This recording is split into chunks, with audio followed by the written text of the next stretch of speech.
Bonjour à tous, bienvenue dans le 4e épisode de Graines d'Agro. Avant de commencer l'épisode, quelques nouvelles du projet Grignon 2026. La décision du jury concernant la vente du domaine de Grignon est désormais attendue après les élections régionales. Un avenant nous a été communiqué pour indiquer que la promesse unilatérale de vente serait signée au plus tard en septembre 2021.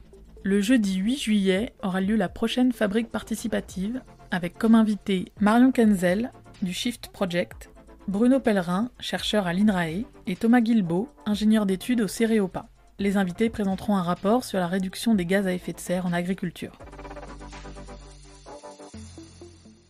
Pour cet épisode, Pascal Clerc, membre de Grignon 2000, et Clara Ouzelot nous présentent le cabinet Profil. Ils nous expliquent ce qui a amené Grignon 2000 et Profil à collaborer pour mettre en place une structure pérenne et d'intérêt général pour Grignon. Pascal, bonjour. Bonjour à tous. Clara, bonjour. Bonjour Alice, bonjour Pascal. Pascal, est-ce que tu peux te présenter s'il te plaît ? Pascal Clerc, je suis membre du conseil d'administration de Grignon 2000.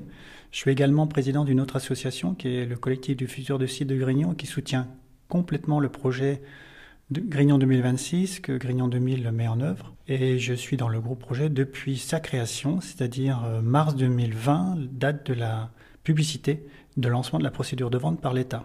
Clara, est-ce que tu peux te présenter également ? Enchantée, donc Clara Ouzelot, moi j'ai rejoint Profil il y a un peu plus de 3 ans où je travaille à la fois au sein du pôle recherche et du pôle conseil parce que Profil, nous sommes une entreprise à mission de recherche et de conseil dédiée à la contribution des entreprises au bien commun. Donc dans ce cadre, on a été amené à défricher plusieurs modèles de gouvernance et de sujets d'avenir pour les entreprises, notamment le modèle d'entreprise à mission, celui de fondation actionnaire, sujet dont on va parler aujourd'hui, il me semble. Pascal, est-ce que tu peux nous expliquer ce qui a amené Grignon à prendre contact avec le cabinet Profil ? Alors, il faut bien comprendre comment s'est passé cet appel à projet de la part de l'État. C'est-à-dire que nous avons été informés il y a un an, le 16 mars 2020, de la vente de Grignon. Bien sûr, on savait que ça allait arriver, mais la publicité est parue juste avant le premier confinement. Et nous avions quelques semaines pour monter un projet où il fallait avoir une équipe juridique, une équipe d'architectes, un dossier très complet et notamment une société créée à cet usage. Donc nous avons dans l'urgence créé une société de droit privé qui s'appelle Grignon 2026 qui a permis à l'association Grignon 2000 de porter un projet et de se porter candidat pour donner une candidature avant le 7 juillet 2020. Donc cette société est une société la plus rapide à créer qui nous a permis de rester dans la course. Puis, à l'automne 2020, nous avons travaillé ensuite avec la communauté de communes Cœur d'Yvelines qui s'est portée co-candidate avec nous pour déposer une offre à la fin de l'année 2020. Ce que nous avons fait en commun avec un projet qui nous semble très intéressant, toujours avec cette société porteuse qui est Grignon 2026, qui est une société donc de droit privé. Au début de l'année 2021, nous avons été sélectionnés pour déposer une offre finale avec audition devant un jury, puis un dépôt le 26 mars. Donc vous comprendrez que depuis le début, le 16 mars, jusqu'au 26 mars 2021, nous avons été dans l'urgence et avons utilisé le plus possible cette société créée début 2020 qui s'appelle Grignon 2026, qui est une société à action simplifiée. Quand le dépôt de dossier a été opéré, nous avons réfléchi à élargir ensuite la gouvernance de manière un peu plus sereine. Nous avons eu un peu plus de temps pour créer une gouvernance élargie à d'autres membres que les strictes personnes du groupe projet issus de l'association Grignon 2000, donc des enseignants-chercheurs, des membres de la société civile, des élus, des associations aussi du territoire, des structures de recherche, enfin tout un tas de structures et de personnes. Et cette gouvernance a nécessité pour nous de réfléchir à élargir la structure juridique initiale que nous avions faite pour le dépôt de dossier. C'est là que nous avons réfléchi à mettre en place une fondation. Et comme nous ne savions pas trop comment opérer pour cela, et nous n'avions pas eu le temps de le faire pendant la procédure de vente, finalement nous sommes tournés vers la société Profil, qui a une grande expérience de cela et pour lequel nous avons fait un mandat très rapide. Ils ont été très réactifs pour pouvoir nous proposer dans les temps une solution qui nous agréerait. Au sein du cabinet Profil, Clara, c'est toi qui t'es occupée du projet de Grignon. C'est ça, en collaboration avec Virginie Segers, qui est associée fondatrice du cabinet et qui a, elle, porté le sujet des fondations actionnaires en France, puisque c'est dès 2015 en fait qu'on a commencé à travailler sur le sujet en observant ce qui se faisait en Europe, parce qu'en fait le modèle de fondation actionnaire que je vais détailler un peu plus est très développé en Europe du Nord. Donc la demande de Grignon, c'était effectivement de réfléchir à des scénarios de gouvernance et notamment à la mise en place d'un modèle de fondation actionnaire. Donc une fondation actionnaire, c'est un modèle de propriété, de transmission et de gouvernance des entreprises qui consiste en fait pour une fondation à détenir des titres en totalité ou en partie, ainsi que des droits de vote en général, au sein d'une entreprise commerciale, industrielle, peu importe. Et donc, c'est un modèle de gouvernance qui provient des pays d'Europe du Nord notamment, puisque en Danemark, en Suède, en Suisse et en Allemagne également, il y a des milliers en fait, d'entreprises qui sont détenues par des fondations. Donc c'est inédit en France, mais très développé chez nos voisins d'Europe. Et donc en fait, ce modèle a plusieurs avantages, et ça répondait aussi à la demande de Grignon qui souhaitait avoir... autour de son tour de table, en fait, un actionnaire stable de long terme qui puisse pérenniser le caractère d'intérêt général du projet, puisque la démarche initiale de Grignon est tournée vers la transition agroécologique, alimentaire, et donc c'est des projets à la fois qui ont une dimension commerciale portée par l'entreprise, mais aussi un caractère d'intérêt général et la protection des intérêts d'une communauté, on va dire au sens large, puisqu'elle rassemble les amis de Grignon, les alumni, etc. Et donc le modèle de fondation actionnaire s'y prête bien, puisque dans fondation actionnaire, il y a fondation, qui porte tout son sens, puisque une fondation, c'est un organisme d'intérêt général qui a une mission philanthropique, donc qui redistribue une partie de ses revenus, enfin, qui consacre la totalité de ses revenus même à la défense de cette cause. Et il y a actionnaire, donc actionnaire veut dire responsabilité actionnariale, donc de pérennité du projet, en fait, pérennité économique également, et défense des intérêts, donc en fonction du mandat qui lui est confié. Oui, il était très important que Profil comprenne bien notre projet, ce qui a été fait, et dans l'attente de résultats par l'État, ce qu'on espère courant de l'été, nous attendons de la part de Profil des scénarios qui nous permettent d'être opérationnels dès l'apparition des résultats. Et ces scénarios, nous les avons travaillés ensemble et Profil va les présenter. Donc une chose importante à savoir, c'est que l'appellation fondation actionnaire, c'est une appellation générique qu'on utilise par simplification, mais il y a différents moyens de mettre en place ce modèle de gouvernance. Donc le principal véhicule aujourd'hui utilisé s'appelle le fonds de dotation, qui a tout d'une fondation en fait. C'est un organisme d'intérêt général qui bénéficie du régime fiscal du mécénat notamment, qui peut détenir une participation dans une société commerciale ou une holding. Et donc c'est le modèle qui est le plus utilisé aujourd'hui par les entrepreneurs qui se lancent dans la création d'une fondation actionnaire.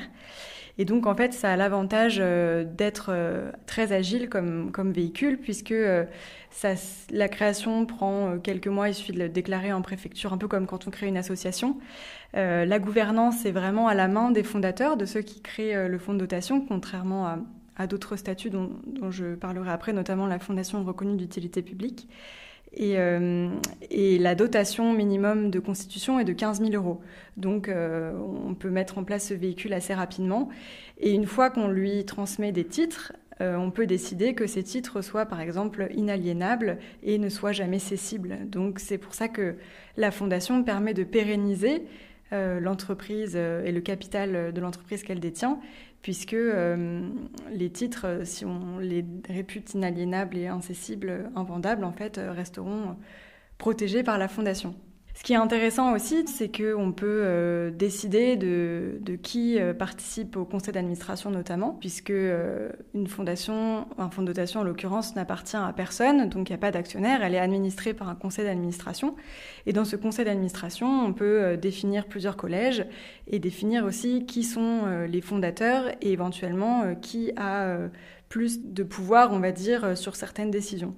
L'intérêt de ce fonds de dotation, c'est donc qu'il peut être mis en place rapidement, ce que ne permet pas une fondation reconnue d'utilité publique, qui est, on va dire, la forme de fondation la plus connue en France notamment, qui, elle, a un délai de constitution très long, en fait, d'1 an et demi à peu près, parce qu'il doit y avoir un décret en Conseil d'État, etc. Et une gouvernance très imposée. L'État doit être au conseil d'administration. C'est moins agile, en fait, comme véhicule. Et puis, la dotation aussi initiale doit être minimum d'1,5 million euros, qui est aussi mobilisé, en fait, qui est placé ensuite par la Fondation. Donc, je ne vais pas rentrer dans trop de détails techniques, mais en fait, l'idée, c'est de créer d'abord un fonds de dotation qui s'appelle de préfiguration, parce que plus tard, il pourra évoluer dans une fondation reconnue d'utilité publique si Grignon le souhaite. Mais ça permet en tout cas de mettre en place un modèle de fondation actionnaire assez rapidement. Donc, c'est le scénario, il me semble, que Grignon a retenu. Tout à fait, Clara. Nous sommes tout à fait retrouvés dans la proposition, c'est-à-dire que les mots-clés qui nous conviennent très très bien, c'est l'intérêt général, pérennité, organisation de la gouvernance. Et pour nous, le terme de cette procédure, de cette proposition, c'est la fondation reconnue d'utilité publique. C'est vraiment l'objectif que l'on se met. Mais nous avons compris à l'élaboration de ces scénarios que la réactivité était pour faire en premier un fonds de dotation. Le fonds de dotation, on peut le faire de manière rapide en déclaration auprès des services de l'État. Il nous permet d'organiser la gouvernance tout de suite, de passer une période probatoire, les premières années, à la création, puis les premières années d'exercice, notamment de toutes les activités que le projet Grignon 2026 va mettre en place. Et demain, rapidement, de lancer la procédure de création de la FRUP, Fondation reconnue d'utilité publique. Et ce phasage, tel que nous l'avons compris, nous convient très bien, puisque l'on sait quand l'État va donner son lauréat, désigner son lauréat, et on espère que ce sera Grignon 2026, nous puissions rapidement créer une structure de référence qui rassure les centaines, voire les milliers de personnes qui sont prêts à investir sur notre projet. Il y en a déjà 650, 700 qui ont déjà dit oui, mais ça va continuer. Et pouvoir leur proposer un horizon proche, moyen terme, 5 ans, pour stabiliser complètement l'opération et terminer par une fondation reconnue d'utilité publique qui vivra toute la vie à durée indéterminée sur un projet que pour nous estimons sur plusieurs siècles. N'oublions pas que Grignon a été créé en 1826 sur l'école d'agronomie. Ça fait déjà 200 ans. Nous nous projetons en 200 ans. La fondation, pour nous, c'est cette pérennité-là que nous recherchons. La création du fonds de dotation est donc bien la prolongation de la gouvernance engagée par Grignon 2000, qui a mis en place le projet. Et pour pérenniser cette gouvernance à l'avenir, et Grignon 2000 restera association pour animer les milliers de personnes qui sont intéressées par le projet et ceux qui viendront derrière, mais sera inséré également comme membre fondateur de fonds de dotation pour que cette gouvernance soit pérennisée. Et la prochaine étape est donc bien la création du fonds de dotation avec ses collèges, dont Grignon 2000, et demain, dans 5 ans, avant 5 ans, on l'espère, la création de la fondation reconnue d'utilité publique. En synthèse, il y a 2 façons principales de créer une fondation actionnaire, soit sous la forme de fondation reconnue d'utilité publique, qui est un peu la grande dame des fondations, mais elle a aussi comme contrepartie d'être un petit peu lourde à créer, puisqu'elle nécessite un gros capital de départ de plus d'1,5 million d'euros et que sa gouvernance n'est pas à la main des fondateurs. Contrairement au fonds de dotation qui a tout d'une fondation en réalité, qui bénéficie des mêmes avantages fiscaux et qui a une gouvernance très libre à la main des fondateurs en fait tout simplement. Et surtout une facilité de mise en œuvre de quelques mois contrairement à 1 an et demi pour une fondation reconnue d'utilité publique. Merci beaucoup Clara pour toutes ces explications. Alors qu'est-ce qu'on peut faire si on veut en savoir plus sur les fondations actionnaires ? Alors, vous pouvez consulter nos publications qui sont disponibles sur le site de Profil. On a publié en 2015 une étude européenne qui compare un petit peu la situation dans les différents pays. Donc, c'est intéressant pour voir les différences entre les modèles. On a également publié un guide qui s'appelle Voyage au pays des fondations actionnaires qu'on a réalisé en partenariat avec la communauté De Facto, qui est donc la dynamique européenne en faveur des fondations actionnaires lancée à l'initiative de Profil. qui rassemble les entrepreneurs pionniers français qui se lancent dans la démarche de transmission de leur entreprise à une fondation. Il y en a par exemple des noms assez connus comme Bureau Vallée, Léa Nature, le groupe Naos qui a notamment les marques Bioderma, Esthederm dans différents domaines, la filière bio également qui a créé un fonds de dotation multi-actionnaire pour préserver les entreprises familiales bio.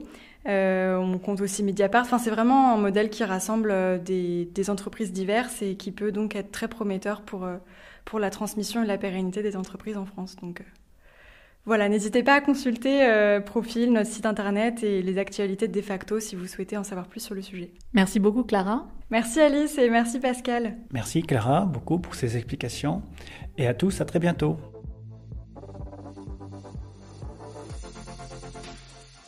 Merci à tous pour votre écoute. Vous pouvez trouver plus d'informations sur la gouvernance de Grignon 2026 dans un article que nous publions sur Medium. Et sur le site, vous trouverez également un formulaire pour vous inscrire à l'atelier que nous donnons avec le Shift Project le 8 juillet. À bientôt!